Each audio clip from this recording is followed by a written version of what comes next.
This is Kite Cutter TV with another presentation. We gotta talk about this. Okay, guys, Joe Biden is now in office. I don't like it. Many of you don't like it, but the fact remains, sometimes as a nation, when you turn your back against God, God gives the people what they want. I've got this book called Rulers of Evil, and the book is basically about people that deserve to be ruled by evil rulers because of the policies and the people that they elect into office. Now, what's going on now with Biden in office with this new wave of illegal immigration and migrant caravans, everybody's coming out thinking that Biden is basically a savior for illegal immigration and asylum seekers. Many of those asylum seekers have false asylum claims, by the way. And now to them, Joe Biden coming in is like a savior. And he's coming out with all of these executive orders with transgenders in the military and also trying to make a pathway for citizenship for over 11 million illegal immigrants, which for me is probably double that number by now, at least 20 to 30 million illegal immigrants run around. And the Democrats use these people as pawns to get more votes. And this is just a way that they can hold on and stay in power. Check this out. Border Patrol agents arresting 60 people at a motel in McAllen this morning, all in the country illegally. Border Patrol agents, along with McAllen PD and other law enforcement agencies, found the undocumented migrants in 8 different rooms at a Motel 6 near the Expressway and 8th Street.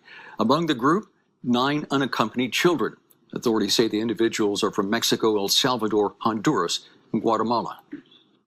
The caretaker has not been identified, but the transnational criminal organizations, the smugglers, will use a number of different locations to stash illegal aliens. The 60 individuals found today in McAllen were taken to a Border Patrol station for processing. It's been more than 3 years since Guatemalan immigrant Lucio Perez took sanctuary at an Amherst church to avoid deportation. 22 News reporter Hector Molina is live from our Hampshire County Bureau after speaking with him and others living in sanctuary across the country. Well, Sarah, now that President Biden is in office, Lucio and many others living in sanctuary are hoping that Biden's administration will help them be able to live free and reunite with their families. Now that we have a new president who has chosen to give us an opportunity. An opportunity that Guatemalan immigrant Lucio Perez and many others have been waiting years for. Perez has been seeking sanctuary for more than 3 years at the First Congregational Church in Amherst as a way to avoid deportation. Since President Biden has made immigration reform a priority since day one in office, Perez and many others all over the country have a new hope. He and dozens living in sanctuary all over the nation spoke virtually today, asking for freedom. The president, now that he has the power to take us seriously, because we just want for them to give us the freedom to be freely outside, to be able to walk outside without fear, and to enjoy our family more than anything. While President Biden's plans for immigration reform includes stopping border wall construction, preserving the DACA program, and allowing undocumented individuals to apply for temporary legal status with the ability to apply for green cards after 5 years, those on today's call said they have yet to hear Biden speak specifically about those living in sanctuary. However, Lucio and others in his situation hope Biden's administration can provide the light at the end of the tunnel. We want to see the facts. We don't want just false words, because it has truly been difficult for us.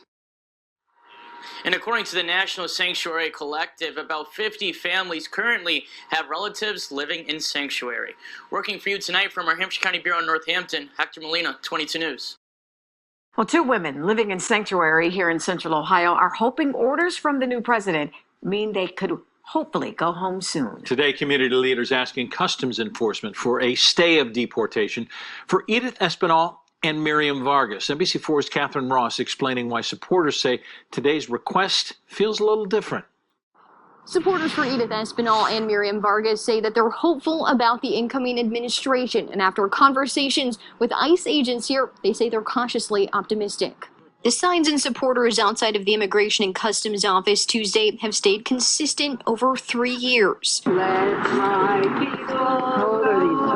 And it's not the first time they've requested stays of removal for the 2 women. We feel like it's a new day and it's a new time, and it's time for them to be able to leave sanctuary and to go home. Edith Espinal has been living in sanctuary at a Columbus church for more than 3 years. Miriam Vargas more than 2. The 2 undocumented immigrants unable to set foot outside without risking deportation. Many of us got a taste of what that's like during the pandemic. Tuesday, City Councilman Emmanuel Ramey and local faith leaders are asking ICE to let the women go home.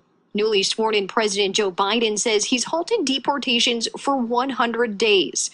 The assistant field office director here says during that time, arresting Edith and Miriam would not be a priority. He gave his personal assurance that none of his officers would be waiting outside the sanctuaries, nor would they be waiting outside their homes. Leaders here say it's a start. I think we have every right to still be skeptical, and until we get a for sure word, nothing's certain.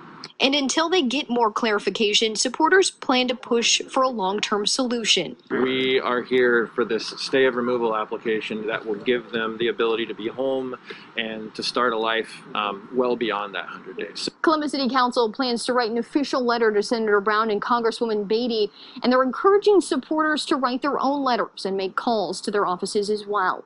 Local for you in Westerville, Catherine Ross, NBC4.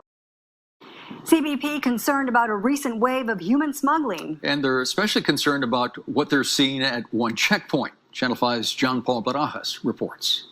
Hiding people crossing into the country illegally to get them further up north is nothing new and still common. Border Patrol agents say they saw a wave of it in the summer and now are seeing another. Can I talk to you for a minute? Look, I'm not a cop, but I'll give you $1,000 a head. You can take these people to the other side of the border. With 38 years on the road under his belt, this type of interaction is almost routine for Stephen Williams. A random guy comes up and does the "Hey, Mr." routine.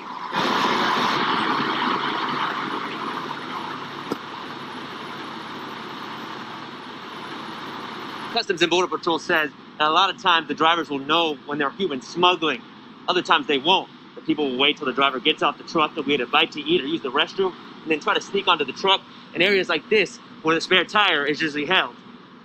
Williams adds he's never had anyone sneak onto his truck that he knows of, but that a lot of other drivers have said they've seen it happen or it's happened to them.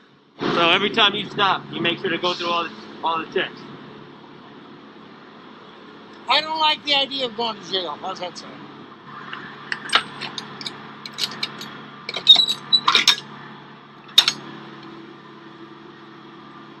There's nothing in there that's not supposed to be. Constantly checking your truck is what CBP wants others to do as well. This month, in a 1-week period, they had 20 stops of human smuggling on commercial vehicles, 16 at the Falfurrias checkpoint and 4 at the Kingsville. They had 16 stops at one checkpoint in 7 days is rare, and is why they're pushing this reminder. If you have a commercial driver's license and you're convicted of alien smuggling, you will lose your license for life.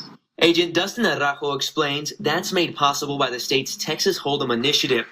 If you're stopped not knowing you have extra passengers, your penalties won't be that severe, but it will take a while to prove and could cause delays in shipment arrival times. Start moving drugs and you're moving people like that, you deserve what you get. Because you're screwing it up for everybody. Like I said. John Paul Barajas, Channel 5 News. Thanks for watching. Like, share, and subscribe. Till next time, God bless. Peace.